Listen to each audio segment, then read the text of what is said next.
Vengan a ver, el sepulcro está vacío. Venció a la muerte y del pecado nos salvó.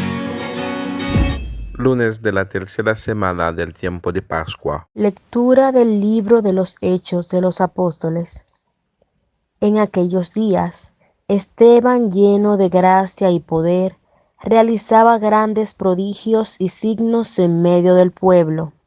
Unos cuantos de la sinagoga llamada de los Libertos, oriundos de Cirene, Alejandría, Cilicia y Asia, se pusieron a discutir con Esteban, pero no lograban hacer frente a la sabiduría y al espíritu con que hablaba.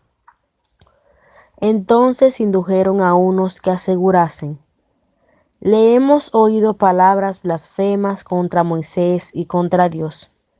Alborotaron al pueblo, a los ancianos y a los escribas, y viniendo de improviso lo agarraron y lo condujeron al Sanedrín, presentando testigos falsos que decían: este individuo no para de hablar contra el lugar santo y la ley, pues le hemos oído decir que ese Jesús el Nazareno destruirá este lugar y cambiará las tradiciones que nos dio Moisés. Todos los que estaban sentados en el Sanedrín fijaron su mirada en él, y su rostro les pareció el de un ángel. Palabra de Dios. Dichoso el que camina en la voluntad del Señor. Aunque los nobles se sienten a murmurar de mí, tu siervo medita tus decretos.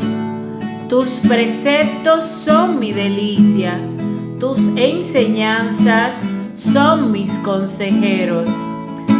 Dichoso el que camina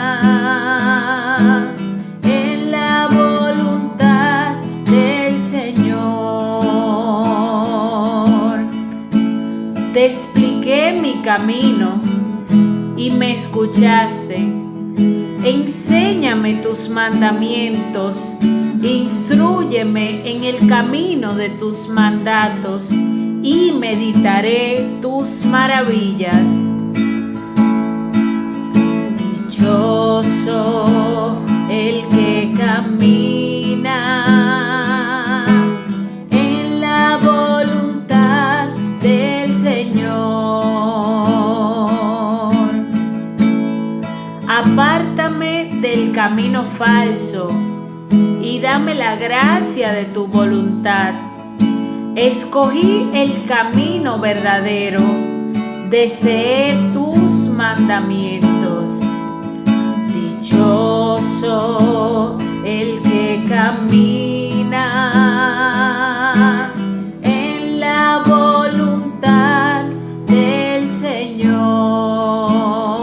Lectura del Santo Evangelio según San Juan. Después de que Jesús hubo saciado a 5,000 hombres, sus discípulos lo vieron caminando sobre el mar. Al día siguiente, la gente que se había quedado al otro lado del mar notó que allí no había habido más que una barca y que Jesús no había embarcado con sus discípulos, sino que sus discípulos se habían marchado solos. Entretanto, unas barcas de Tiberíades llegaron cerca del sitio donde habían comido el pan, después que el Señor había dado gracia. Cuando la gente vio que ni Jesús ni sus discípulos estaban ahí, se embarcaron y fueron a Cafarnaúm en busca de Jesús. Al encontrarlo en la otra orilla del lago, le preguntaron: Maestro, ¿cuánto has venido aquí? Jesús les contestó: en verdad os digo, no buscáis a mí porque habéis visto signos, sino porque comisteis pan hasta saciaros. Trabajad no por el alimento que perece, sino por el alimento que perdura para la vida eterna, el que os dará el Hijo del Hombre, pues a éste lo ha sellado el Padre Dios. Ellos le preguntaron: ¿y qué tenemos que hacer para realizar las obras de Dios? Respondió Jesús: la obra de Dios es esta, que creáis en el que Él ha enviado. Palabra del Señor. En este capítulo 6, después de las multiplicaciones de los panes, Jesús va a inaugurar el discurso sobre el pan de vida. Este discurso viene a complementar algo fundamental. Después de saciar la necesidad corporal, es necesario la necesidad espiritual para ser saciado. Y Jesús, justamente en este marco, está iluminando a las personas para que entiendan que a pesar que el ser humano se mueve por sus necesidades, no se puede fijarse solamente en las necesidades materiales, sino es necesario buscar satisfacer la necesidad espiritual. En este caso, Jesús se presenta como el verdadero pan, el pan que da vida. Por eso reprocha a las personas no por la arrogancia, para reprocharlo porque le ha dado de comer pan, sino está inculcando en ellos la necesidad de ir buscando lo esencial, algo que supera el pan material, el pan espiritual que da sentido a la vida del ser humano. No se dice que el primero no es necesario, sino el otro es complementario y llena realmente la expectativa del ser humano.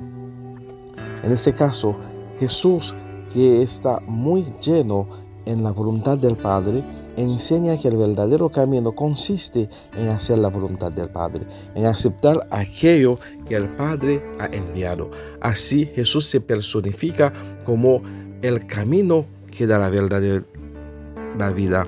Jesús es el verbo del Padre. Por eso Jesús se presenta como aquel alimento que sacia realmente el hambre del ser humano. Si nuestra fe no está cimentado en Jesús, si nuestro sentido no tiene que ver nada con Jesús, estaremos perdidos buscando fútilmente las cosas materiales. Es necesario armonizar eso. Por eso, durante todo este capítulo 6, vamos reflexionando sobre el pan de vida, el discurso de Jesús sobre Él mismo, que es el verdadero pan. Que podamos descubrir en este día que es necesario buscar lo esencial y que lo esencial reside en Cristo.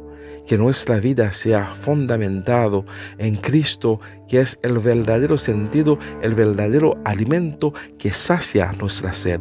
Jesús, que nos ha mostrado cuál es el camino verdadero para no llenarnos solamente de pan material, sino también del pan espiritual. Que el Señor en este día nos ayude a vivir esta realidad espiritual y nos bendiga abundantemente en el nombre del Padre, del Hijo y del Espíritu Santo. Amén. Vengan a ver, el sepulcro está vacío. Venció a la